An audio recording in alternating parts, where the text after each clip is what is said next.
Alhamdulillahirabbil alamin wassalatu wassalamu ala sayyidil anbiya'i wal mursalin sayyidina wa maulana Muhammadin wa ala alihi wa sahbihi rasulillahi ajma'in. Asyhadu an la ilaha illallah wahdahu la syarika lah al-mulkul mubin wassalatu wassalamu ala sayyidina Muhammadin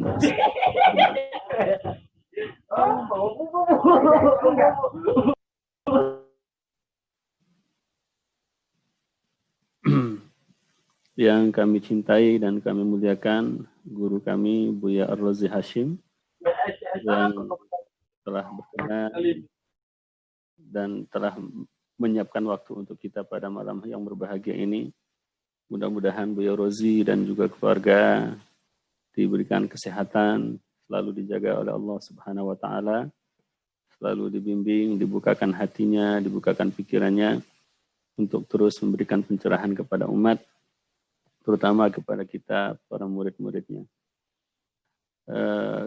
Dan juga teman-teman, para sahabat, para jamaah yang dirahmati Allah Subhanahu wa taala. Pertama bersyukur pada Allah Subhanahu wa taala atas izin dan karunia-Nya kita pada malam hari ini kembali bisa berkumpul di dalam majelis jarak jauh atau di dalam majelis virtual ini. Mudah-mudahan ini tidak mengurangi keberkahan dan keafdoliyahan daripada majelis ilmu yang kita adakan. Kemudian tidak lupa kita menyampaikan salawat dan salam teruntuk yang mulia junjungan alam Sayyidina Muhammad wa ala alihi wa sahbihi ajma'in, untuk Sayyidina Muhammad, keluarga serta sahabat serta para pengikut beliau sampai hari kiamat nanti. Dan mudah-mudahan kita termasuk di antara pengikut beliau tersebut. Allahumma amin ya rabbal alamin. Bapak Ibu yang dirahmati Allah Subhanahu wa taala dan juga guru kami Buya Razi yang kami cintai, untuk tidak memperpanjang mukadimah, mari langsung kita masuk ke dalam kajian. Tadi sempat saya putar sebagian daripada apa yang sudah kita kaji pada pekan yang lalu, dan majelis untuk selanjutnya kami serahkan kepada Buya Razi.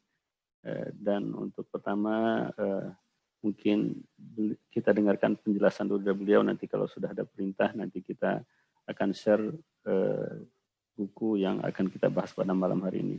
Kepada Buya Razi dipersilakan. Baik, syukran Habibi Buya Qabri. Assalamualaikum warahmatullahi wabarakatuh. Waalaikumsalam warahmatullahi wabarakatuh. Alhamdulillahil qadimil awal al-akhir al-baqi bila tahawul, thumma salatu wassalam sarmada ala nabi khairi man qad wahada.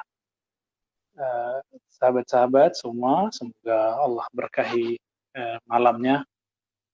Senin malam Selasa ya, kita tetap bisa ngaji dan meskipun tidak bertemu secara fisik tapi Allah pertemukan melalui virtual.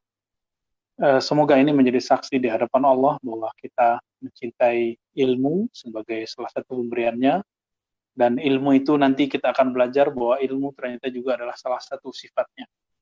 Maka ketika Imam Ghazali ditanya kenapa dulu beliau suka mencari popularitas dengan ilmu, tapi kok ujung-ujung beliau kembali menjadi seorang yang suka berkhalwat, ya, menyepi, menyendiri, menjauhi makhluk, kembali kepada Allah, menjadi seorang yang ahlul qulub, ya, yang sibuk dengan qalbunya dan pemilik qalbunya yaitu Allah.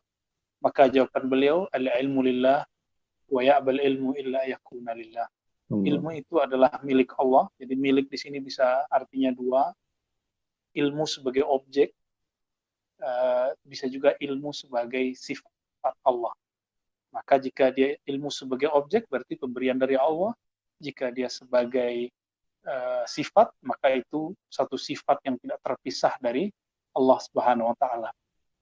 Meskipun dalam kaidah Ahlussunnah sifat bukan zat tapi tidak lain daripada zat, tapi terlepas dari pandangan itu, sifat Allah ilmu, milik Allah, maka orang-orang yang berilmu akan dibimbing oleh si pemilik ilmu mencapainya, insya Allah. Semoga kita dengan ilmu kita yang sangat sedikit ini, Allah kemudian bimbing kepada pemiliknya sendiri, yaitu Allah Subhanahu wa ta'ala. Oleh karena itu teman-teman, jangan pernah merasa paling benar, jangan pernah merasa sombong dengan ilmu, karena kesombongan itu adalah pakaian Allah Subhanahu wa taala. Pakaian dalam bahasa majazi tentunya ya. Baik, sebelumnya kita telah buka nazamnya, ada berapa bait ya? 1 2 3 4 5. Sudah 5 bait lah, alhamdulillah. Terakhir kita setelah pembukaan lalu masuk kepada isi ya. Beliau Imam Ahmad Zarruq Al-Maliki Al-Makki, Imamul Qurra wa Imam Ahli Sunnah, beliau mengatakan wa ba'du fa'lam, maka ketahuilah biwujubi al-ma'rifati, bahwasannya beliau mengatakan pengetahuan yang wajib di antara sifat-sifat yang wajib bagi Allah itu ada beberapa. Allah mempunyai sifat yang tiada batas, dan di Quran itu sangat banyak sekali bertebaran, jangan katakan berserakan, tapi katakan bertebaran. Jadi dalam Al-Quran mulai dari Bismillahirrahmanirrahim sampai Qul a'udzu binnas sampai akhir minal jinnati wan nas, di sana ada sifat fiil, sifat perbuatan mengenai Allah Subhanahu wa taala. Karena banyak begitu, sebagaimana ahli fikih ketika mendapatkan ayat-ayat tentang sholat sekitar 50-an, maka kemudian mereka rapikan, lalu dibandingkan dengan hadis, sehingga ketemulah rumusan rukun 13. Apakah rukun 13 ada di Quran? Apakah rukun 13 disebutkan dalam hadis? Tentu secara eksplisit tidak, tapi secara makna kita bisa pastikan itu ada semua. Jika demikian, jika kita menerima bahwa ada rukun salat, syarat salat, dan itu tidak disebutkan secara eksplisit dalam Al-Quran, maka tidak salah kalau ulama mengatakan ada sifat wajib minimal yang kita ketahui 20 macam. Jadi jangan seperti kebanyakan orang salah paham lagi, gagal paham lagi, bertanya lagi dari awal, kita sudah jauh-jauh maju ke depan, nanti dia mundur lagi ke belakang. Maksudnya gimana? Jadi kita udah ngomong sifat begini-begini, nanti ada lagi pertanyaan. Loh kok sifat Allah cuma dibatasi 20? Sebelum itu muncul, pandangan ini muncul kembali, karena bagi saya pertanyaan begitu sangat membosankan, dan mohon maaf itu konyol ya. Kita kasih tahu ya, jika dalam bab ibadah ada ijtihad ulama dalam mensistematiskannya, ibadahnya tidak berubah. Ibadahnya bukan dari ijtihad, tapi rangkaiannya diatur supaya rapi dan murni, maka perlu ada ijtihad ulama ahli fikih. Muncullah mazhab fikih, muncullah rukun syarat, rukun 13, pembatal sholat, sunat-sunat sholat. Nah, pembagian-pembagian ini, Nabi pun tidak pernah memberikan klasifikasi begitu. Tapi sahabat paham. Nah, pemahaman itulah kemudian dizahirkan di abad di zaman tabi'un dan tabi'ut tabi'in. Maka teman-teman semua, di muqaddimah sebelum itu ada kalimat setelah salawat dan salam wa alihi wa sahbihi wa man tabi', ya. Dan semoga salawat salam dilimpahkan Allah kepada keluarganya, kepada sahabat-sahabatnya, dan siapapun yang tabi' ya, yang mengikuti Nabi sallallahu alaihi wasallam, yaitu kelompok tabi'in, tabi'in. Maka ulama-ulama kita mengatakan di zaman sahabat Nabi itu adalah zaman taqwiyatul iman. Jadi mereka unggul dengan penguatan iman. Namun di zaman itu ilmu masih bertebaran di mana-mana ya. Jadi belum ada struktur keilmuan. Jadi kalau mereka ada masalah langsung mengadu kepada Rasulullah. Langsung mengadu kepada Rasulullah. Jadi semua persoalan beres ya. Karena siapa tahu kalau dibakukan ada perubahan, ada nasikh mansukh. Lalu di zaman sahabat ini masa transisi. Mulai ada pembakuan, tapi belum fix. Kapan pembakuan itu muncul? Di zaman tabi'in. Maka disebutlah zaman tabi'in zaman taqwiyatul ulum, penguatan ilmu. Lalu setelah zaman tabi'in, akhir dari masa salafus saleh, yaitu abad ketiga, disebut dengan abad kedua dan ketiga disebut dengan taqwiyatul a'mal, penguatan amal. Ya. Begitulah para ulama kita membagi, sehingga di zaman kita harus menggabungkan semua itu. Ini zaman ilmu, zaman transisi keilmuan, kita juga bisa katakan ini zaman tantangan kita untuk beramal. Jadi semuanya bisa kita mulai dari awal. Kita tidak bisa paksakan lagi orang seperti dulu kita ngaji di pesantren, karena setiap orang hari ini bisa mengakses kitab, buku, terjemahan, kajian-kajian di YouTube. Ya. Kita nggak bisa paksa orang. Ustadz nggak boleh orang-orang untuk ngaji ke siapapun. Yang penting si Ustadz bisa merapikan sistem pemikiran atau cara berpikir si murid. Nanti apapun kajiannya, siapapun gurunya, insya Allah tidak akan jadi masalah.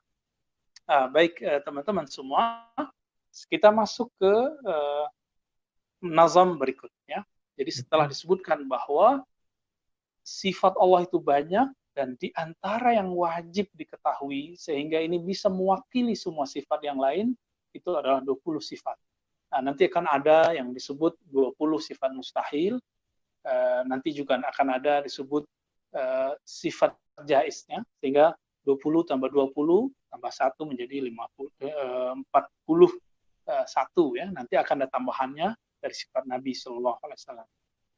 Baik, Bismillahirrahmanirrahim. Mari kita kirimkan Fatihah khusus kepada Imam Ahmad Az-Zarruq Al-Maliki, ya, dan sanad kita kepada beliau. Ya. Wa naqra misla min al-Fatihah, kira-kira Fatihah kepada mereka al-Fatihah. Bismillahirrahmanirrahim. Alhamdulillahirabbil alamin. Ar-Rahmanir-Rahim. Maliki yaumiddin. Iyyaka na'budu wa iyyaka nasta'in. Ihdinas siratal mustaqim. Siratal ladzina an'amta 'alaihim ghairil maghdubi 'alaihim waladdallin. Amin. Qala al-musannif, berkata beliau an-nazim yang membuat nazam ini yaitu Imam Zarruq, Allahu, maka Allah, maujudun qadimun baqi. Nah, kita bahas dulu fallahu. Fa di situ boleh fa diartikan fa istinaf, fa pembuka kalimat, fa ibtida boleh gitu juga ya, pembuka kalimat.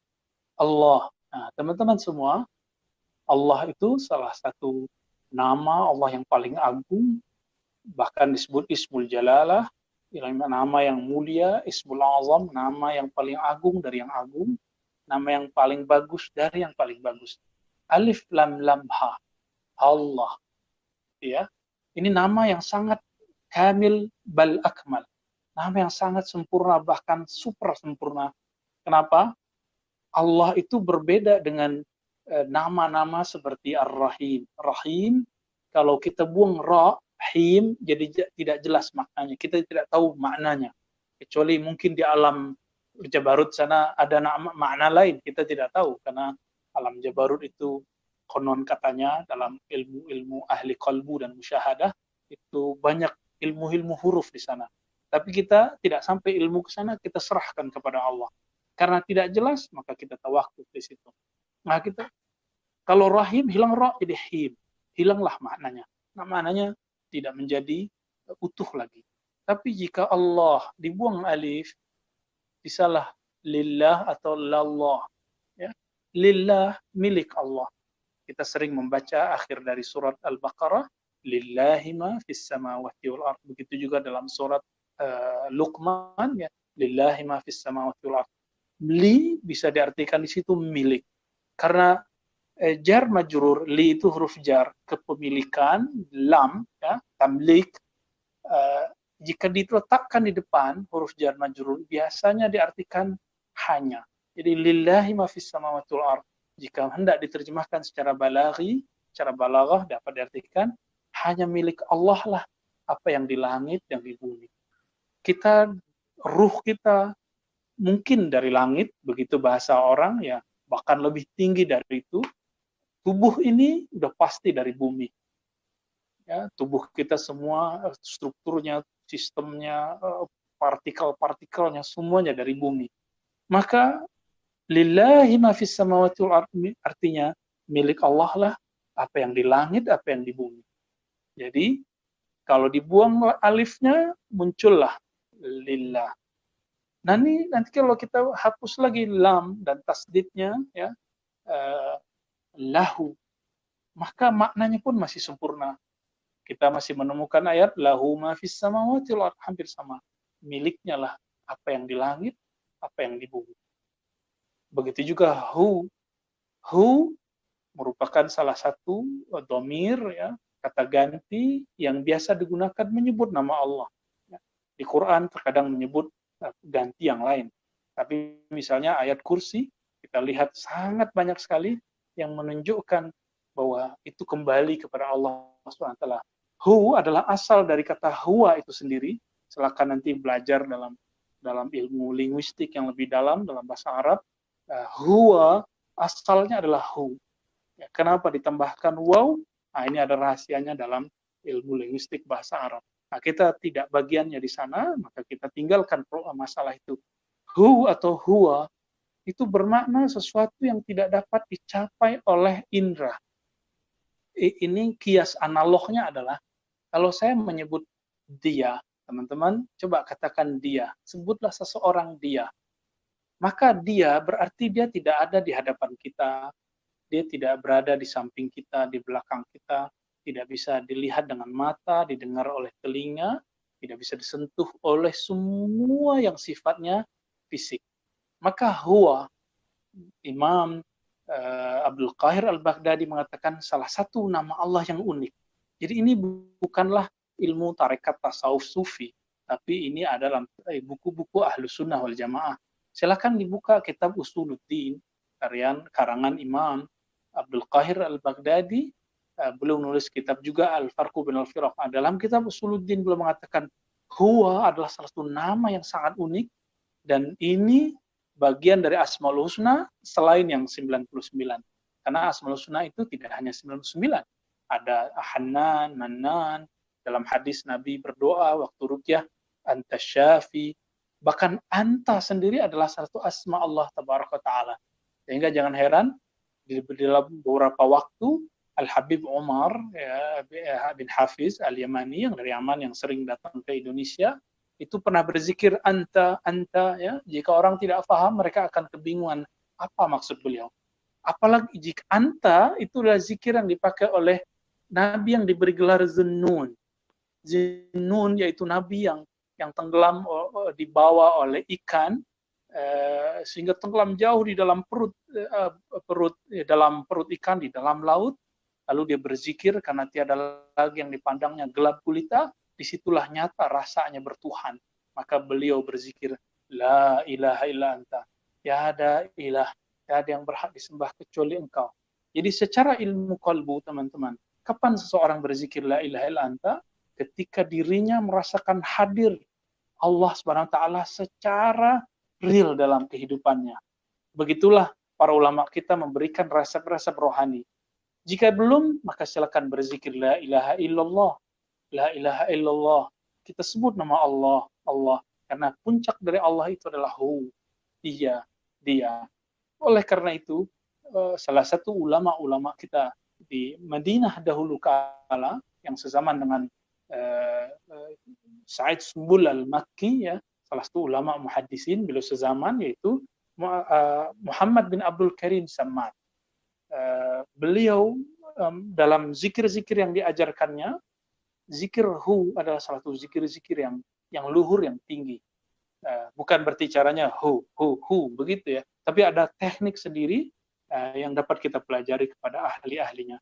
Sahabat yang mulakan Allah, maka Allah ini jika dijelaskan rahasia Allah itu sebenarnya sebanyak Asmaul Husna itu, bahkan lebih banyak dari itu. Sebanyak itulah kesempurnaan dari kalimat Allah. Namun kita cut sampai di situ supaya kita langsung masuk kepada sifat yang pertama. Nah, teman-teman semua, Allahu dan Allah. Nah, sebelum masuk ke mawjud, ada satu ayat lagi, ini saya lupa. Kapan yang punya nama Allah itu mengenalkan diri dan menyebut dirinya Allah? Coba lihat di dalam Al-Quran, dalam surat Thaha, ya. Seingat saya ayat 14-16, silahkan dilihat ya. Allah berfirman kepada Sayyidina Musa alaihi salatu wassalam.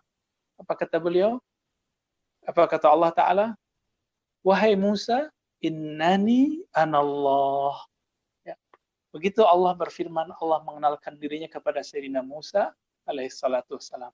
Allah mengatakan, innani, sesungguhnya aku. Lalu Allah memberilah satu nama ke Nabi Musa, nama itulah nama pengenalan Rabb Allah Ta'ala, ilah Allah Ta'ala, yaitu Allah sebagai Rabb, Allah sebagai ilah, sesembahan, mengenalkan dirinya kepada Sayyidina Musa dengan nama Allah. Oleh karena itu teman-teman, jangan heran, kita kemudian menggunakan salah satu bahasa yang dipakai oleh Nabi Musa dalam doa kita. Apa itu? Allahumma. Allahumma itu diambil dari bahasa Ibrani lama, yaitu Elohim. Dalam syarah-syarah Asma'ul Husna, Allahumma, Elohim, ya, itu artinya sama, mencakup semua Asma'ul Husna. Ya. Jadi teman-teman semua, jadi siapakah Allah itu? Nama apakah Allah itu? Itulah nama, kalau boleh disebut, nama ta'rif.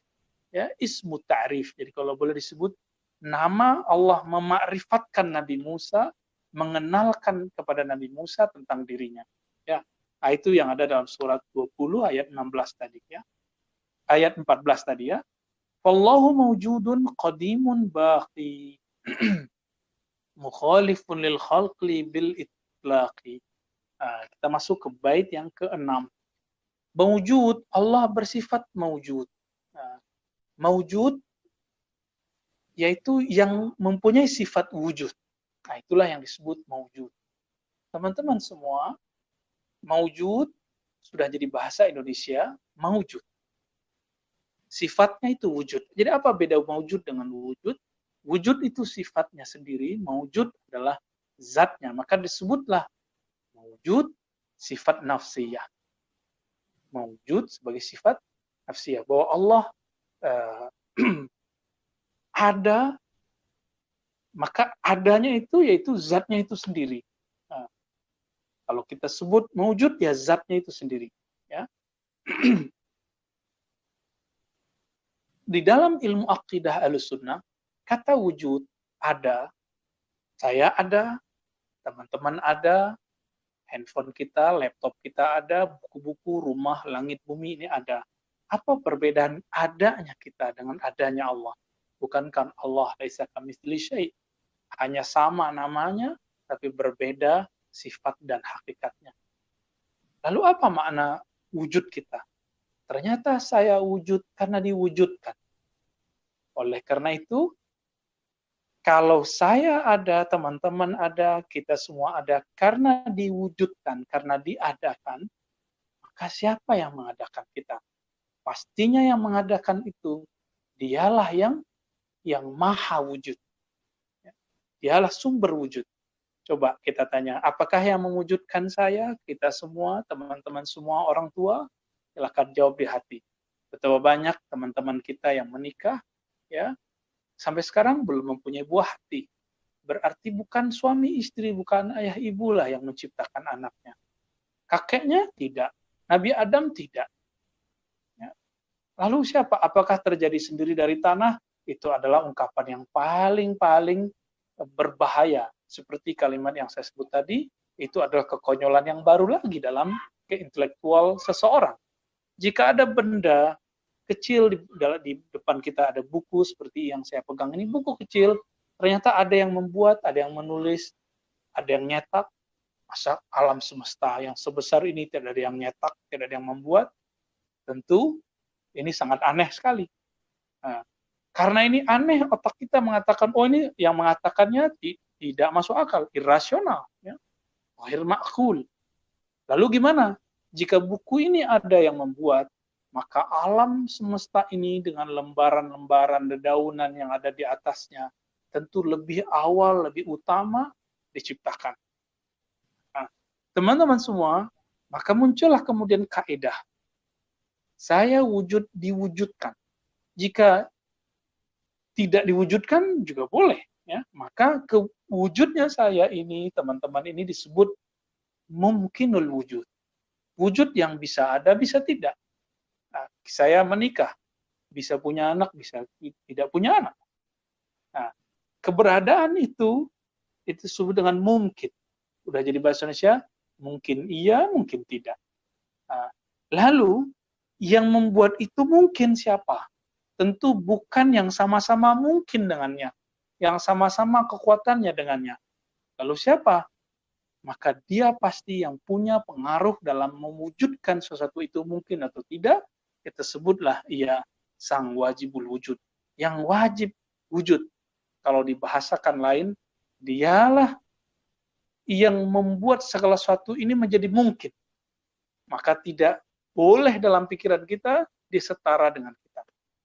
Nah, suatu kali terjadi dialog kami dengan sahabat kami yang belajar filsafat kimia dan filsafat matematika, sampailah diskusi mengenai teori Darwin yang mengatakan bahwa kita ini dulu dari kera, tapi dilihat dari kromosom kera turun menjadi manusia ada dua derajat atau dua angka yang berkurang dari 48 ke 46.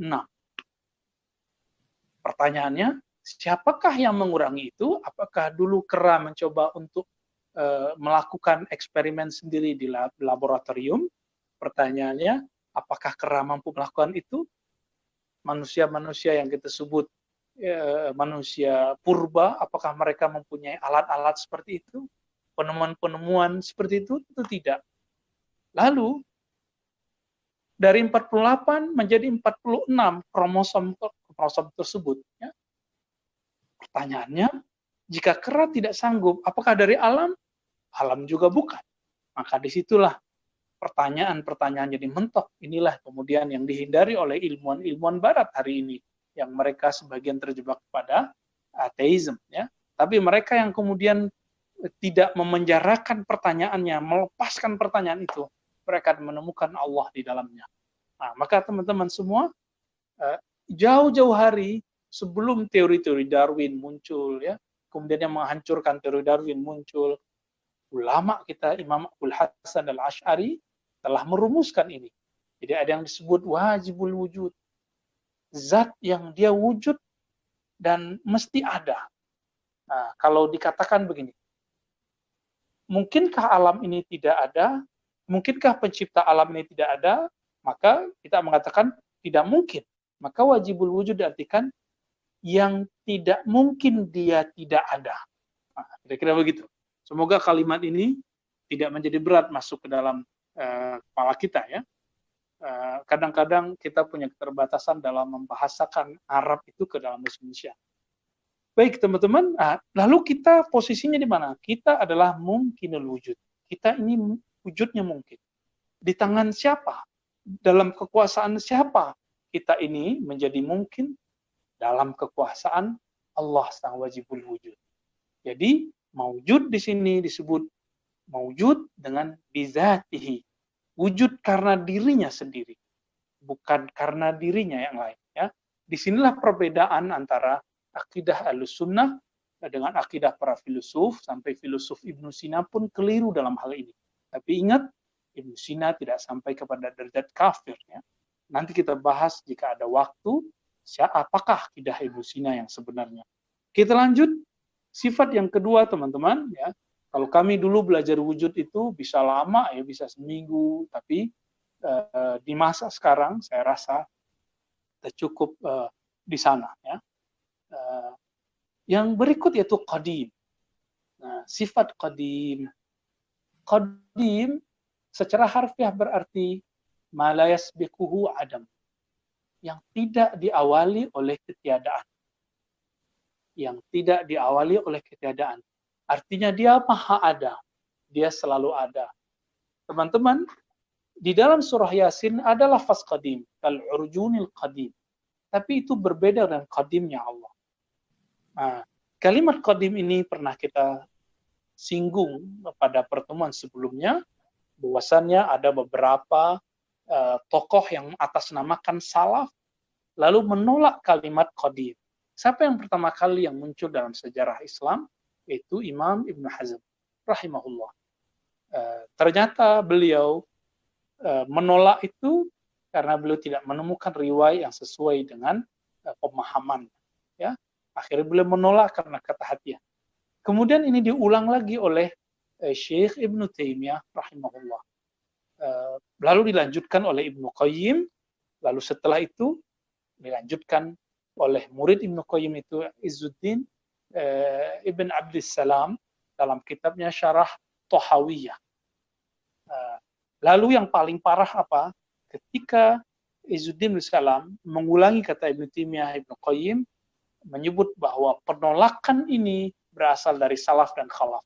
Tapi ternyata yang dicontohkan oleh Izzuddin bin Abdissalam, maaf bukan Izzuddin bin Salam ya, Al-Izz ya, Ibnu Abil Izz Al-Hanafi. Ibnu Abil Izz Al-Hanafi mencontohkan apa katanya? Ulama salaf dan khalaf menolak ini. Tapi dia tidak menyebutkan satupun ulama salaf. Dia hanya menyebutkan Ibnu Hazm. Pertanyaannya, apakah Ibnu Abil Izz tidak tahu bahwa Ibnu Hazm bukanlah ulama salaf, dia ulama khalaf, dia belakangan. Lalu siapa lagi yang menolak? Ya Ibnu Taimiyah. Lalu Ibnu Qayyim. Bukan ulama salaf, mereka adalah ulama khalaf, ulama belakangan yang berasal dari abad ke-8 Hijriah. Teman-teman semua, di kalangan Ahlus Sunnah, baik Asy'ariyah, Maturidiyah, apalagi Thahawiyah, 3 ulama ini ijma bahwa qadim bagian dari sifat Allah. Silakan dibuka kitab Syarah Aqidah Thahawiyah atau Matan Thahawiyah. Beberapa waktu ini kami telah menerjemahkannya dan memberikan ulasan pendek di depannya. Next, insya Allah kita akan nulis mungkin syarahnya, insya Allah ya. Penjelasannya disebut dalam bahasa Arab syarah. Ternyata kita menemukan beliau mengatakan, Imam Thahawi, Allah qadimun bilantiha. Ya. Allah qadimun bilabtida. Allah qadim tanpa permulaan. Artinya apa teman-teman semua? Imam Thahawi, Imam Salafus Saleh menetapkan qadim sebagai salah satu sifat Allah. Kita rujuk ke belakang, Abu Hanifah ternyata juga sama. Semuanya mengakui bahwa qadim adalah salah satu sifat Allah Tabaraka wa Ta'ala. Dan yang paling mengagetkan kami adalah ketika kita mengajar dulu buat daurah akidah di cabang Darus Sunnah yang ada di Malaysia, buku terjemahan yang digunakan ternyata berasal dari Indonesia, dan di situ ada footnote yang menyebutkan dan membantah Imam Thahawi. Jadi bayangkan hari ini penerjemah pun berani kemudian secara tidak sopan membantah pengarang kitab yang berasal dari salaf, lalu si penerjemah menganggap dirinya lebih salaf daripada pengarang kitab yang salaf. Ya. Nah, inilah yang terjadi faktanya hari ini teman-teman. Orang-orang yang betul-betul bersumber dari salaf tidak didengarkan, tidak diikuti, tapi orang yang mengaku salaf itu justru diikuti. Ya. Siapa yang paling berani kemudian mengkritisi itu? Yaitu Albani, ya Syekh Albani, yang masih hidup sekarang Syekh Fauzan, begitu juga Syekh bin Baz. Mereka mengikuti dan taklid kepada Ibnu Taimiyah, Ibnu Qayyim, termasuk kepada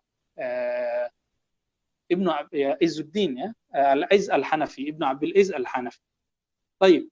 Jadi qadim, nanti jika teman-teman ingin melihat lebih detail, silakan buka karya kitab ulama ahli hadis. Siapa saja mereka? Minimal baca 2 kitab ini, yaitu Al-Mustadrak Al-Sahihain karya Imam Muhaddisin zamannya, yaitu Imam Al-Hakim. Dalam bab Kitabul Iman di jilid pertama dari Al-Mustadrak ditemukan hadis yang menguatkan bahwa qadim bagian dari sifat-sifat Allah, bahkan Asmaul Husna. Maka sifatnya qidam, Allahnya bersifat qidam bernama qadim. Bersifat wujud bernama mawjud. Teman-teman semua, begitu juga murid dari Imam Al-Hakim, yaitu Al-Hafiz Al-Kabir, Imamul Jami' bain al-Fiqh wal Hadis, Imam Abu Bakar Al-Baihaqi. Beliau menulis banyak kitab mengenai hal ini. Ada kitab Al-Asma' was Sifat.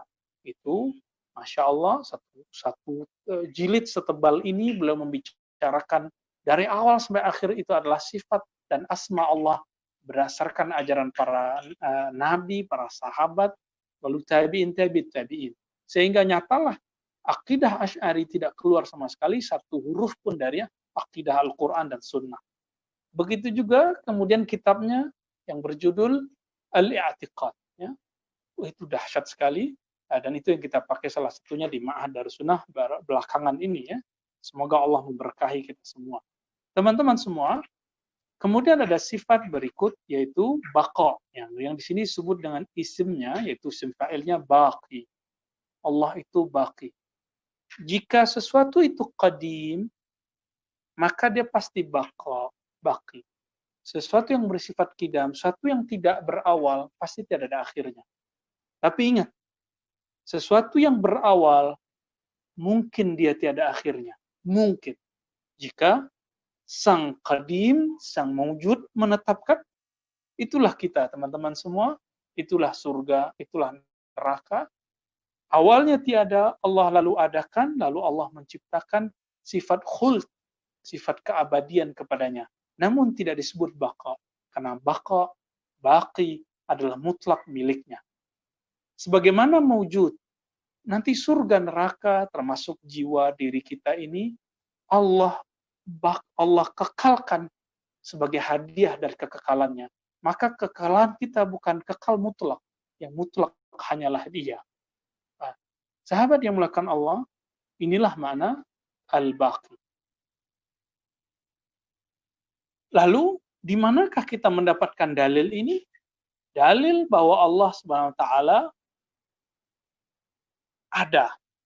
Itu adalah dari pertanyaan yang ada dalam Sahih Bukhari dari sahabat Nabi, yaitu Al-Asy'ariyin, yaitu keluarganya Abu Musa Al-Asy'ari, yang bertanya kepada Nabi SAW, Kaifa kana Rabbuna? Bagaimanakah Allah Ta'ala? Sebelum alam ini ada, Allah itu dulu bagaimana? Apa jawaban Nabi SAW? Ya, kana Allah wa la syai'a ma'ah.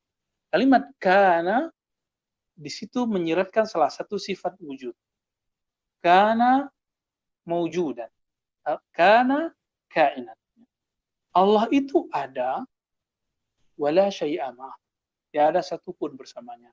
Tiada surga, tiada neraka, tiada malaikat, tiada semuanya. Tiada Nabi Muhammad, tiada Nabi Adam, tiada semuanya. Semuanya diciptakan oleh Allah SWT. Namun, Allah kemudian menetapkan sebagiannya untuk kekal. Tapi kekal dengan sifat khuld. Sedangkan Allah dengan sifat baqa. Jadi jangan disamakan teman-teman semua. Ya, kita masuk ke sifat yang keempat. Ya. Teman-teman semua, sifat yang ketiga ya. Jika mawjud adalah sifat nafsiyah, maka qadim, baqi, dan sifat yang ketiga ini disebut dengan sifat salbiyah. Apa arti salbiyah? Salbun artinya menolak, menafikan sesuatu yang tidak pantas kepada Allah Subhanahu wa taala. Maka jika disebut sifat ini, maka dia menolak yang tidak pantas. Nah, yang ketiga ini sangat tegas sekali untuk menjelaskan inti dari sifat salbiyah tersebut. Mukhalifun lil khalqi bil itlaq. Allah Ta'ala mukhalifun. Mukhalif artinya berbeda terhadap makhluk bil itlaq. Secara mutlak. Maksudnya apa? Untuk mengenal Allah Subhanahu wa taala, maka biasanya ulama kita menggunakan beberapa kata kunci. Pertama, fi'il, perbuatan. Fi'lullah, disebut bahasa Arabnya fi'lullah. Yang kedua, disebut dengan asma, nama Allah Subhanahu wa ta'ala. Dan yang ketiga adalah sifat. Dan yang keempat adalah zat. Nah, maka fi'il, isim, sifat, zat Allah Subhanahu wa ta'ala. Jadi 4 kata kunci ini kemudian menjadi pintu untuk mengenal Allah Subhanahu wa ta'ala. Tapi teman-teman ingat, yang kita boleh bahas cuma 3 pertama. Adapun yang keempat ini haram bagi kita untuk membahasnya. Berdasarkan hadis yang diriwayatkan secara mauquf dari sahabat Ibnu Abbas dan Ibnu Mas'ud, tafakkaru fi khalqillah wa la tatafakkaru fi zatillah atau fillah. Ingat, ini bukan hadis Nabi yang sahih, marfu'nya dhaif, tapi mauqufnya sahih. Artinya jika disebut nih perkataan Ibnu Mas'ud dan Ibnu Abbas, maka dia sahih. Apa perkataan mereka? Pikirkanlah mengenai ciptaan Allah, dalam riwayat lain ala illah, sifat-sifat Allah, namun jangan pikirkan tentang zat Allah. Teman-teman semua, jika ingin mengenalnya, kenallah dari perbuatannya. Alam ini adalah perbuatan Allah. Maka orang-orang yang belajar ilmu-ilmu tentang alam, jika tidak mengenal Allah dari situ, maka sangat menyedihkan sekali. Menghabiskan umur untuk membahas alam, tapi pemilik alam tidak dikenal.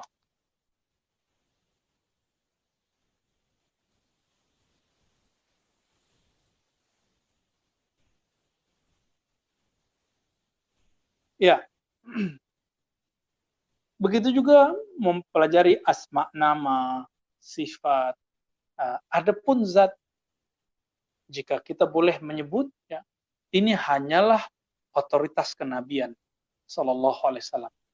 Hanya Nabi Muhammad Sallallahu Alaihi Wasallam yang berhak membeberkan rahasia zat itu, tapi ternyata beliau tidak membeberkannya. Ya, beliau hanya memberi kata-kata kunci, seperti hadis Bukhari tadi. Kana Allah wala syai'a ma'ah. Ketika ada sahabat-sahabat dari Yaman, yaitu Bani Asy'ariyin, ya, keluarga-keluarga Bani Asy'ariyah, mereka bertanya, ya, tentang bagaimanakah Allah dahulu kala. Mereka kemudian menjawab, Nabi SAW kemudian menjawab, Allah ada dan tidak ada satupun bersamanya. Allah ada tanpa ada satupun bersamanya. Teman-teman sahabat yang melakukan Allah, nah beginilah cara Nabi mengunci. Siapakah yang ada? Zat itulah yang ada. Ya. Nah, disinilah Nabi, dan bahkan Nabi menggunakan kata kana, bahkan kata gantinya huwa sendiri pun itu disembunyikan.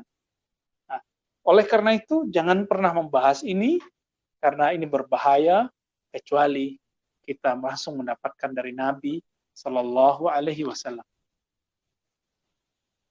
Jadi secara itlaq, apa kata itu itlaq? Mukhalifun lil khalqil itlaq. Allah berbeda dengan segala makhluk, dengan semua ciptaannya secara mutlak. Maknanya adalah Allah berbeda zatnya, berbeda sifatnya, berbeda namanya, berbeda isimnya, berbeda fiilnya. Nah, inilah kira-kira makna dari mukhalifun lil khalqi bil itlaq. Teman-teman semua, saya tanya Buya Kopri nih, kita cukup dulu ya? Baik, Bu Rozi. Kalau berarti kita baru satu baris, Ustaz. Satu bait ya malam ini. Iya. Satu bait. Baik, Bu ya. Silakan teman-teman untuk melanjutkan kajian dengan bertanya atau diskusi. Silakan. Kita buka 3 pertanyaan, Bu ya. Mohon izin, gimana Bu ya? Apakah atau halo? Assalamualaikum, boleh bertanya? Sebentar Pak.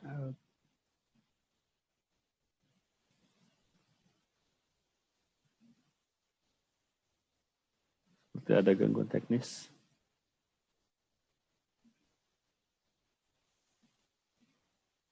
Halo? Ya, Suara saya? Mohon izin Bu ya, kita buka dua pertanyaan apa 3 pertanyaan Bu ya, sebelum kita tutup. Ya, ini antum lah Bu ya. Masya Allah. Masya Allah. Silakan. Yang pertama yang barusan siapa? Mohon maaf. Assalamualaikum, dengan Bapak Tetra. Bapak Tetra, silakan Bapak Tetra. Yang untuk yang berikutnya mohon di list di laman chat untuk bisa kita atur. Bapak Tetra yang pertama silakan. Yang kedua Bapak Muhtarom. Dan yang ketiga Bapak Akbar Hilman. Berarti 3 orang, kita cukupkan sementara. Silakan Bapak Tetra dilanjutkan. Assalamualaikum, bismillahirrahmanirrahim. Assalamualaikum Buya Razi. Saya mau bertanya tentang makna Ar-Rahman Al Arsy Istawa. Itu saya dengar kajian dari biasa ini sebelah mengatakan bahwa memang Allah itu bersemayam di arsy, katanya kan zatnya Allah itu bersemayam di arsy, alasannya adalah diulang sampai 6 kali di dalam Al-Quran seperti itu. Nah, bagaimana ya Ustadz untuk, jadi di sini ada sedikit menggelitik juga di hati saya. Kenapa ditegaskan sampai 6 kali seperti itu di dalam Al-Quran? Apakah makna Ar-Rahman Al-Istawa itu benar-benar bersemayam, yang nanti di sepertiga malam itu zatnya benar-benar turun, atau seperti apa, Ustadz? Mungkin bisa kalau kita compare dengan 20 sifat ini kan bertentangan ya secara makna filosofisnya gitu ya. Mungkin bisa dijelaskan, Ustadz. Terima kasih. Assalamualaikum warahmatullahi wabarakatuh. Waalaikumsalam warahmatullahi wabarakatuh. Silakan ya. Baik Pak Tetra, kalau ada orang mengatakan Allah istawa alal arsy, itu benar, istawanya. Tapi kalau disebut bersemayam belum tentu. Karena bersemayam itu bukan bahasa Arab. Jadi kita tanya dulu, apa arti bersemayam menurut kamu? Tanya dulu. Jadi kalau ada orang bertanya ke kita, tanya balik aja. Ya. Apa arti istawa, bersemayam menurut dia? Ya. Sebenarnya kata istawa itu sendiri sudah diperdebatkan di dalam tradisi ahli tafsir, apalagi ahli akidah. Oleh karena itu, saya sampai hari ini nggak setuju sebenarnya apabila di dalam buku-buku terjemahan Al-Quran ditulis bersemayam atau istawa tanpa ada penjelasan. Tapi jika ada penjelasannya, maka itu akan lebih selamat. Tanya dulu, apa arti bersemayam? Bersemayam bahasa apa? Bersemayam itu bahasa Sanskerta lama, ya, seingat saya. Nanti kita bisa konfirmasi kepada ahli Sanskerta ya. Artinya apa? Itu duduk. Atau karena dalam Sanskerta itu bersemayam bisa diartikan duduk majazi, maka itu bersifat majazi. Namun teman-teman semua, istawa kita tidak ada satupun yang menolak. Imam Asy'ari, Imam Maturidi, Imam Tahawi, Imam Fakhruddin Ar-Razi, Ghazali sebelumnya, Juwaini lebih dahulu sebelumnya, bahkan yang sezaman dengan mereka yaitu Imam Al-Baihaqi, Imam Al-Qushairi. Itu tidak ada satupun ulama Asy'ariyah yang menolak istiwa. Yang menolak istiwa itu hanya Mu'tazilah. Hanya Mu'tazilah. Kelompok Mu'tazilah ini kelompok yang mengaku rasionalis, tapi ternyata telah kita uji dalam beberapa kitabnya. Oh enggak juga ya, rasionalis cuma dalam beberapa hal, yaitu dalam penentuan baik dan buruk. Ya. Lalu, apa yang ditolak oleh Mu'tazilah? Apa perbedaan Mu'tazilah dengan Ahlus-Sunnah, Asy'ariyah dalam hal ini? Kan orang yang berbicara Asy'ari sekarang rata-rata tidak paham perbedaan asas antara Asy'ari dan Maturidi. Sehingga banyak orang-orang yang mohon maaf yang tidak paham kalau bahasa Arabnya kan jahil. Lalu berbicara, bayangkan Allah mengatakan la taqafu ma laysa laka bi'ilm. Kalau nggak paham jangan komen deh gitu. Jangan berstatement. Dan hari ini banyak yang berstatement padahal nggak paham. Lalu menuduh Imam Asy'ari menjiplak pernyataan Mu'tazilah tentang istawa, belum bisa melepaskan dirinya dari Mu'tazilah. Nauzubillah ya. Ini buhtanun azim. Ini tuduhan yang berat sekali. Kalau mereka bertemu nanti di akhirat dengan Imam Asy'ari, saya nggak tahu mereka mau jawab apa. Karena kitab Asy'ari nggak ada ngomong begitu. Ya. Kitab Asy'ari, baik Ibanah, ataupun Luma, ataupun dalam kitab Ibnu Furuq, ya, Maqulat Al-Asy'ari, itu semuanya sepakat bahwa Allah bersifat istawa. Tapi, jika ada orang bertanya, kaifal istiwa? Seperti orang bertanya kepada Imam Malik, disitulah perdebatannya muncul. Coba, betapa tidak jujurnya orang-orang yang menganggap istawa itu dengan zat. Ya. Riwayat dari Imam Malik, orang bertanya 3 tadi, itu riwayat yang disebut kan biasanya yang populer 2. Padahal dia ada 3, yang nomor 3-nya nggak disebut-sebut. Padahal itu tertulis dalam kitab semua. Ya. Apa itu? Yang nggak disebut. Yang biasa disebut adalah al-istiwa ma'lum wal kaif majhul. Istiwa itu maklum, udah diketahui semua orang. Itu siapa yang mengetahui? Istiwa maklum menurut Imam Malik bukan maklum seperti yang dipahami manusia. Istiwa maklum, coba ulangi ya. Al-istiwa maklum, istiwa itu dimaklumi, maksudnya maklum anna fil Quran istiwa muqarrar hatta sita marrat bal sabak, ya. Bahwa istiwa itu diulang-ulang dalam Al-Quran 6 bahkan sampai 7 kali. Gitu. Ya. Jadi nggak ada nolak istiwa, tapi wal kaif majhul, ini riwayat yang dipakai padahal itu riwayat dhaif. Wal kaif dan kaif, apa arti kaif? Kaif itu cara.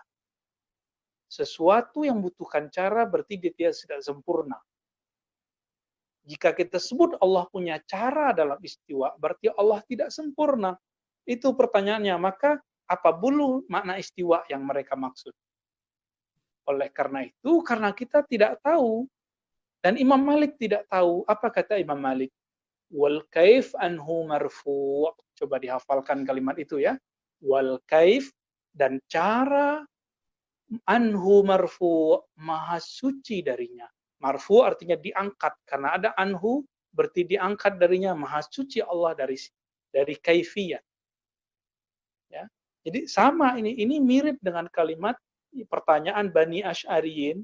Inilah ajaibnya teman-teman.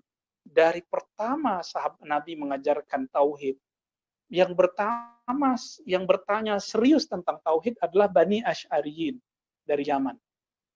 Sebagaimana nanti cicitnya lah Imam Abul Hasan Asy'ari yang akan menjelaskan itu. Jadi darahnya memang diberkahi oleh Allah Subhanahu wa taala. Apa pertanyaan mereka? Kaifa? Ada kaif. Bagaimana Allah sebelum menciptakan alam, ya? Dulu. Apa jawaban Nabi? Kanallahu wala syai'a ma.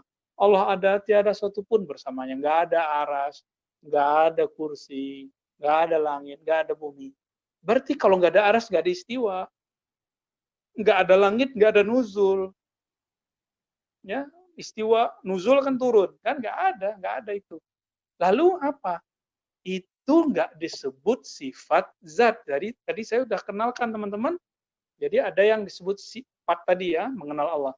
Zat, ya, sifat, asma, fi'il.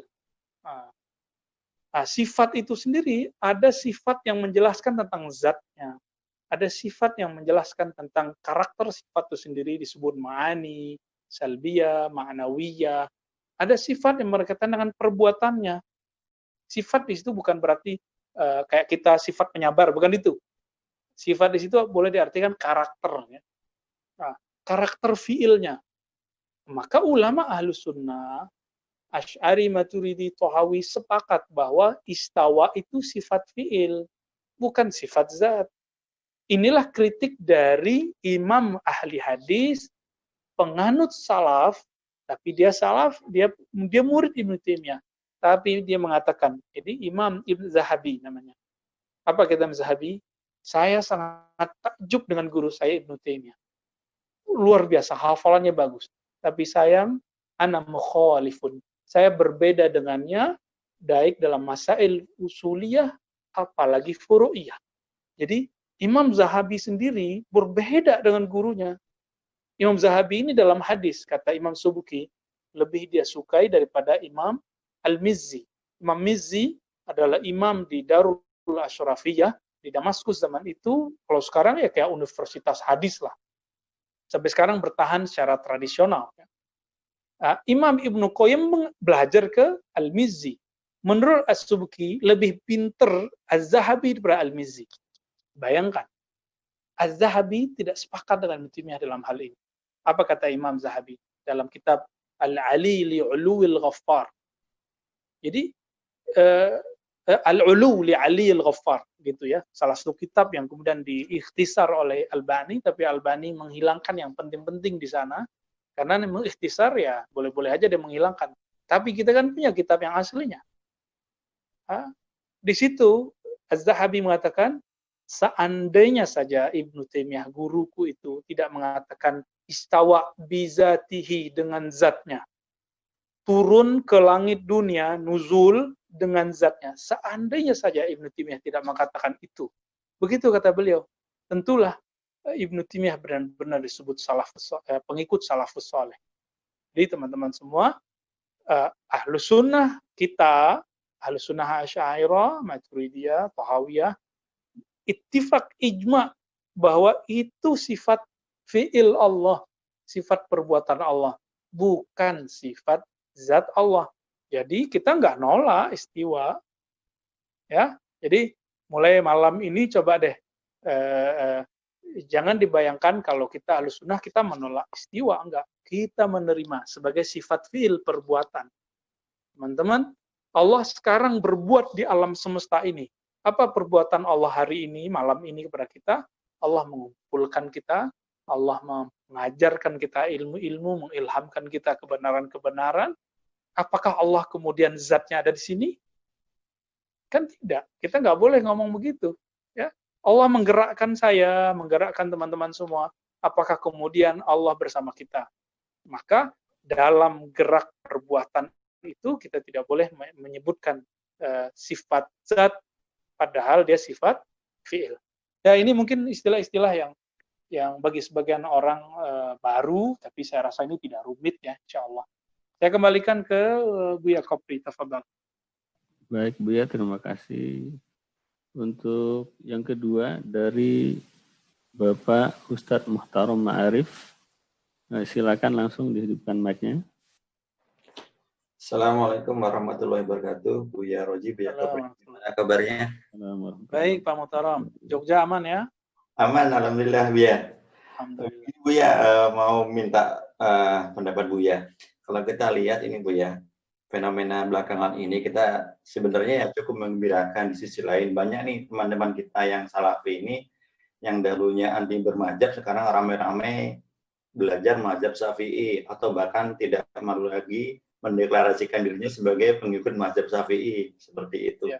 Tapi di sisi lain mereka tetap bahkan mengkampanyekan diri mereka dalam akidah tidak seperti Asy'ari, bahkan mereka mengatakan ada salah satu ini Bu ya kajian kajian mereka itu mengatakan bagaimana menjadi Syafi'i itu sini Syafi'i yang Asy'ari seperti itu Bu ya. Nah itu bagaimana kita menyikapinya, padahal sudah jamaah umumnya kita tahu bahwa Syafi'i harus Asy'ari. Nah, itu bagaimana Bu ya cara kita untuk menyanggah mereka itu bahwa Syafi'i harus Asy'ari, begitu Bu ya? Iya, iya. Ini Buya Kopri nih gimana nih jawab nih Buya? Oh iya, sebenarnya berlindung dengan nama Imam Syafi'i ini bukan sejarah baru, kalau boleh saya ceritakan ya. Dulu Syekh Ibnu Taimiyah itu sudah terkena konflik bahkan sebelum tahun 700. Ya, sebelum tahun 700 itu sudah punya konflik. Konflik itu berlanjut ya sampai tahun 706. Kemudian masuk penjara, dipindah dari Damaskus ke Kairo, terus ke Alexandria, ya tempat-tempat yang sudah dijalani oleh Buya Kopri lah. Benar ya, Buya Kopri ya? Alexandria, wah dahsyat. Lalu itu berlanjut, adem, begitulah terus keluar fatwa masuk penjara. Terakhir ya tahun 721 begitu disebutkan oleh Imam Zahabi, Ibnu Katsir, dan dinukil lagi oleh Imam Syaukani dalam Al-Badrut Thalih, seingat saya, bahwa Ibnu Taimiyah di akhir persidangan menyatakan bahwa aqidati ala aqidati Syafi'i. Aqidahku adalah aqidah Imam Syafi'i. Jadi ketika mereka konflik dengan mayoritas Ahlussunnah Asy'ariyah, yang mana Asy'ariyah itu mayoritasnya adalah Syafi'iyah, Malikiyah, ya. Apa yang terjadi? Mereka kemudian mencari nama besar Imam Syafi'i, lalu menukil kalam-kalamnya, qaul-qaulnya untuk berlindung di situ.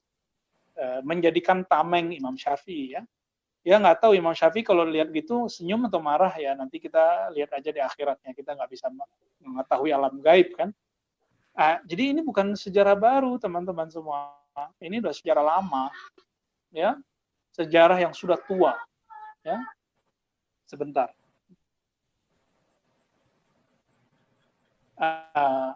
Lalu gimana? Tenang aja teman-teman semua.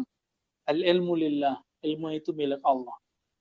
wa ya'bal ilmu illa yakuna lillah. Ini pembukaan kajian saya di malam barusan ya tadi. Ilmu milik Allah, sifat Allah. Maka orang yang telah memakai sifat Allah itu, yang punya sifat nanti akan membimbingnya insya Allah. Maka kita lihat Syekh Ibn Taimiyah di akhir hayatnya ternyata bersyahadat, memberikan persaksian teologis, i'tiqadi, mauqif al-i'tiqadi, ya.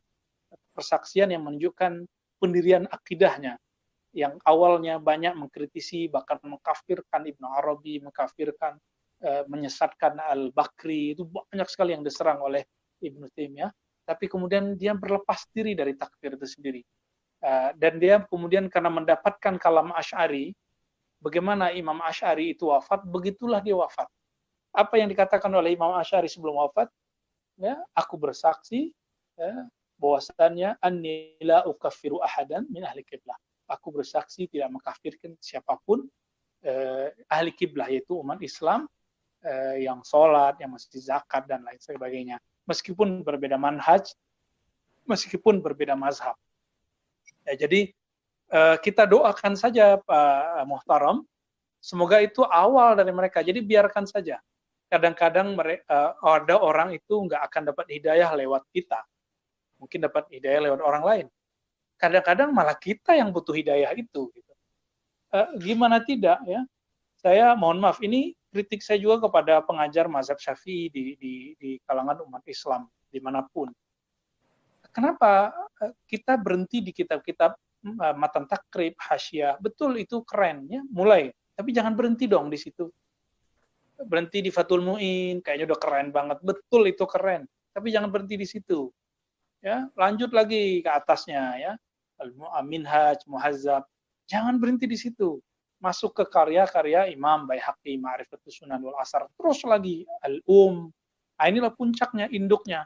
Kenapa kita nggak membaca ke sana? Lah akhirnya matan-matan yang beliau pakai, teks-teks awal yang beliau gunakan, yang beliau sampaikan, kemudian dipakai oleh orang-orang yang tidak bersanad secara fikrah dan secara keilmuan kepada Imam Syafi'i. Ya, mohon doanya nanti teman-teman semua, saya lagi kurang mood ya, lagi sedang mengumpulkan beberapa ajaran Imam Syafi'i.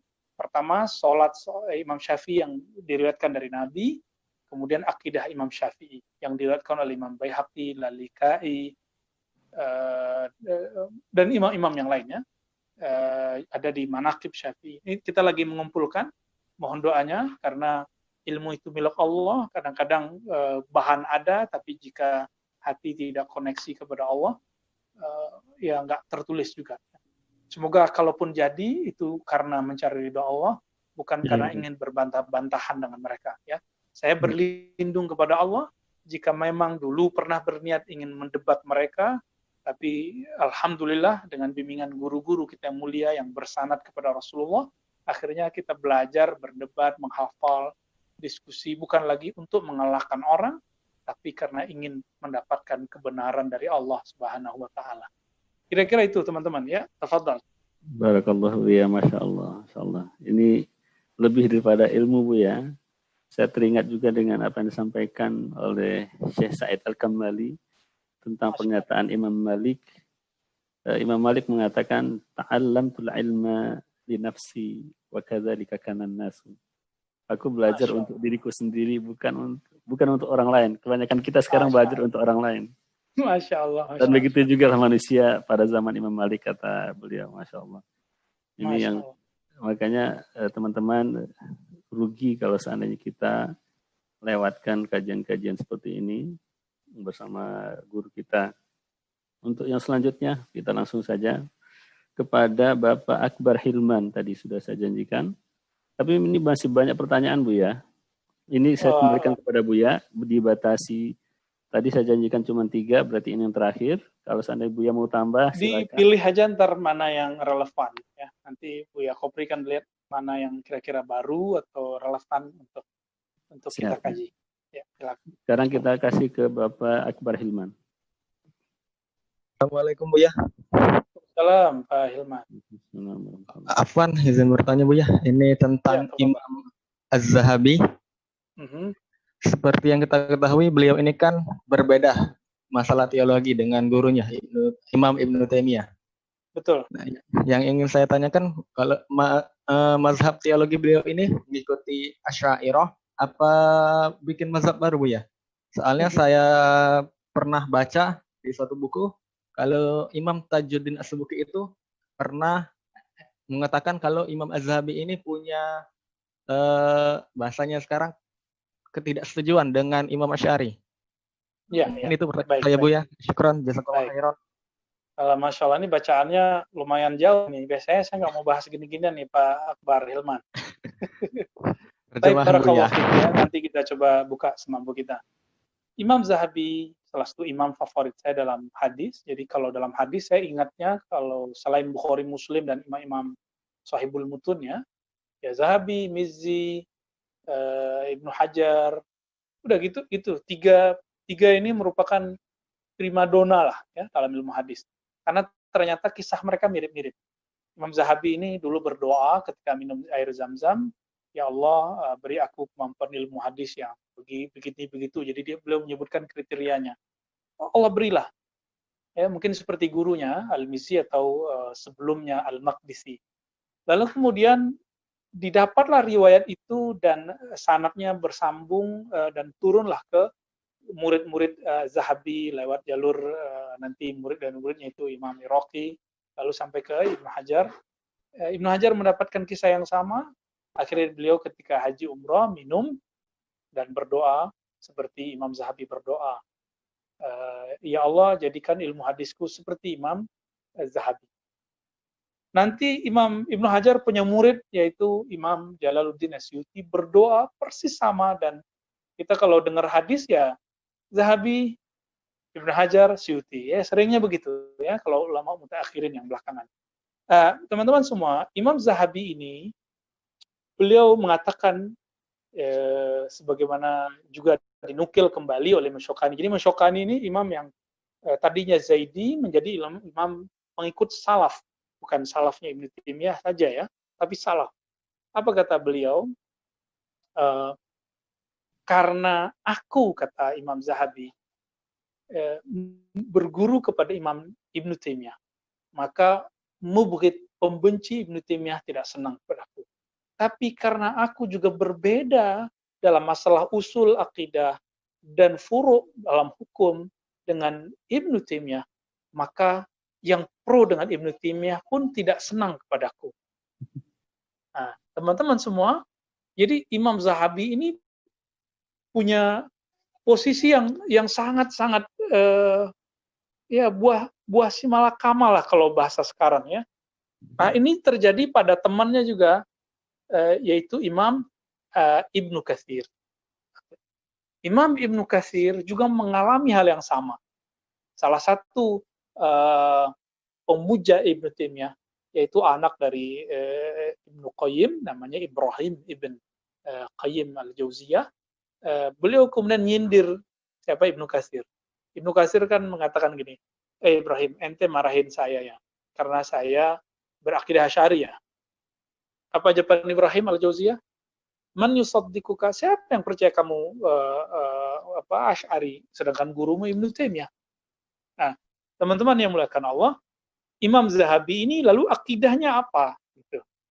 Saya melihat Imam Zahabi ini ingin berusaha mengembalikan akidahnya seperti akidah ulama salaf. Siapa yang jadi simbol ulama salaf? Yaitu Imam Ahmad bin Hanbal. Jadi sebenarnya insahhat ta'bir, jika emang takbir ini tepat, Imam Zahabi ini ada neo-Hanbali dalam versi yang lain. Padahal Imam Asy'ari sendiri juga mengatakan ini adalah akidah Imam Ahmad bin Hanbal. Nah, ini ditegaskan oleh Imam Tajuddin Subki. Jadi Imam Tajuddin Subki yang mengkritisi Zahabi nggak sepakat dengan ajaran Imam Zahabi yang ambigu itu. Apa kata Imam Tajuddin Subki yang mewarisi akidah Ahmad bin Hanbal ya Imam Asy'ari gitu. Namun ayyuhal ikhwah, itu adalah ijtihad Imam Zahabi. Kalau saya hidup di zaman itu, mungkin posisi saya mungkin di posisi Zahabi mungkin barangkali. Kenapa? Atau guru saya Syekhuna Ali Mustafa Yaqub posisinya mirip dengan itu. Karena beliau berguru ke ulama Nahdiyin, pendiri NU yang Asy'ariyah murni, tapi juga berguru kepada Bin Bas. Bin Bas itu kalau beliau disebut sekarang ya Ibnu Taimiyah zaman ini gitu ya. Dan beliau berguru ke sana. Jadi akhirnya posisinya ambigu. Maka nanti ya saya ada orang nyeletuk ya. Siapa yang percaya gurumu, siapa yang percaya, siapa yang akan mau mengerti gurumu itu Asy'ari, NU gitu ya. Padahal gurumu itu 9 tahun ngaji ke Bin Bas. Ya, kita balikin ya. Siapa yang percaya bahwa guru kami ini Wahabi, Salafi, sedangkan guru kami mentakwil sifat dalam bukunya At-Turuq As-Shahihah fi Fahmi Sunnatin Nabawiyah setelah beliau berguru kepada Syekh Hasan Hitu. Nah, ini kita bolak-balik. Jadi Imam Zahabi ini kita lihat pujiannya dalam kitab-kitab beliau tentang Ibnu Taimiyah. Di mana beliau memuji? Ternyata beliau memuji dalam bagian hafalan sunnah, istiqomah. Jadi Ibnu Taimiyah ini terkenal konsisten ya. Dan beliau mengatakan, ini kalimat penting sekali. Lam ara ba'da Ibn Hazm mislahu. Kira-kira begitu. Jadi ini yang dipuji oleh Zahabi. Saya tidak melihat setelah Ibnu Hazm yang hafalannya canggih. Ibnu Hazm ini kan di zaman yang sudah mulai sedikit juga ya penghafal hadis. Yang bagus hafalannya melebihi Ibnu Taimiyah. Nah, kira-kira begitu. Tapi teman-teman, belakangan tetap saja Imam Zahabi dalam ilmu hadis lebih jago daripada guru-gurunya, teman-temannya, dan murid-muridnya semua. Ya. Bahkan lebih jago dari gurunya Al-Mizzi. Al-Mizzi adalah gurunya. Nah, apa posisi Imam Zahabi? Imam Zahabi ingin berusaha kembali ke akidah salafus saleh Ahmad bin Hanbal. Maka terlihat dari kitab Al-Ulu, Isbatul Ulu li Ali Al-Ghaffar. Semua Ahlussunnah meyakini Allah mempunyai sifat ulu, ketinggian. Tapi Ahlussunnah Asy'ariyah Maturidiyah Thahawiyah menolak kalimat arah, kalimat tempat. Ya, tinggi, tapi jangan katakan tempat. Tinggi, tapi jangan katakan arah. Serahkan maknanya kepada Allah. Kita tidak dibebani untuk membahas arah, tempat, dan lain sebagainya. Begitu, teman-teman. Baik, Buya. Terima kasih, Buya. Dan ini sudah 21.18. Satu lagi juga ya, karena ada dua pertanyaan. Ini saya pilih karena berkaitan dengan bahasan kita malam ini. Dari Bapak Muhammad Adib. Assalamualaikum, Buya. Izin bertanya, tadi saat mensyarah bait mukhalifun lil khalqi bil itlaqi, Buya sebutkan bahwa Allah berbeda dengan makhluk dari sisi zat, sifat, fi'il, dan asma'nya. Mohon diberikan contoh lagi terkait tentang perbedaan asma' dan sifat Allah dengan makhluk, Buya. Karena seperti yang kita tahu bahwa Allah punya sifat pengasih, rahman, dan rahim, dan makhluk juga kadang ada yang mempunyai sifat pengasih dan penyayang, walau tentu kadar kasih sayang Allah ke makhluknya jauh melampaui sifat penyayangnya makhluk kepada sesama. Syukran, Buya. Ini yang terakhir, Buya. Silakan. Oke. Saya jawabnya nggak usah ke Allah aja dulu ya, langsung ke ini aja, surga. Jadi nggak usah jauh-jauh membandingkan dengan Allah. Ada beberapa nama mirip dengan Allah, tapi dia beda. Nggak usah kepada Allah, kita ke surga aja. Dalam riwayat Imam Hanad bin Sari ya, dalam kitab Az-Zuhud, seingat saya juga dalam kitab Abu Nu'aim dan kitab-kitab yang lainnya ya, sebutkan laisa fil jannah mimma fid dunya illa asma. Tidak ada yang sama dari benda-benda di surga dengan benda yang ada di dunia melainkan persamaan nama. Nah, inilah yang disebutkan dalam surah Al-Baqarah ayat 25 ya. Wa utubihi mutasyabiha.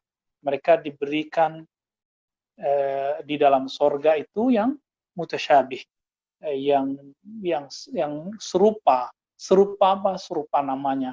Bentuknya akan berbeda, rasanya juga akan lebih berbeda lagi. Jika kepada akhirat saja, mala ainur ra'at, meskipun istilahnya hampir sama, tetap bendanya beda, barangnya beda. Apalagi kepada pemilik surga. Jadi saya tidak memberikan contoh yang banyak, saya berikan lagi analog yang kira-kira memantik kita untuk tidak jauh-jauh memikirkan persamaan dan perbedaan itu. Kira-kira begitu Buya Kopri, saya kembalikan, saya tutup langsung ya. Wassallallahu ala Nabi Muhammad, pamit semua teman-teman, semoga tambah kuat akidahnya semua, dan kita selamatkan oleh Allah di dunia dan akhirat. Amin. Assalamualaikum warahmatullahi wabarakatuh. Fadhal Buya. Waalaikumsalam warahmatullahi wabarakatuh. Terima kasih Buya Rozi atas ilmu yang sudah dibagikan pada malam hari ini. Semoga semakin berkah, semakin mendekatkan kita semua kepada Allah Subhanahu wa taala. Dan sekali lagi kami ingatkan kepada teman-teman, bagi yang ingin mengupload ulang video rekaman kita dipersilahkan, namun mohon disertakan juga apa yang sudah kita sebut, yang sudah kita cantumkan di dalam video Masjid Al-Hidayah Modern Land. Silakan dibagikan, tapi mohon juga disampaikan kepada para pemirsanya masing-masing tentang sumber asli daripada video kita. Sekali lagi kami ucapkan terima kasih kepada Buya Rozi, kepada teman-teman semua, para jamaah. Mudah-mudahan kita senantiasa dalam lindungan Allah SWT. Mohon maaf atas segala kekurangan, atas segala kesalahan. Subhanakallahum bihamdika asyhadu an la ilaha illa anta astaghfiruka wa atubu ilaik. Wassalamualaikum warahmatullahi wabarakatuh. Waalaikumsalam warahmatullahi wabarakatuh. Jazakallah Buya. Waalaikumsalam warahmatullahi wabarakatuh.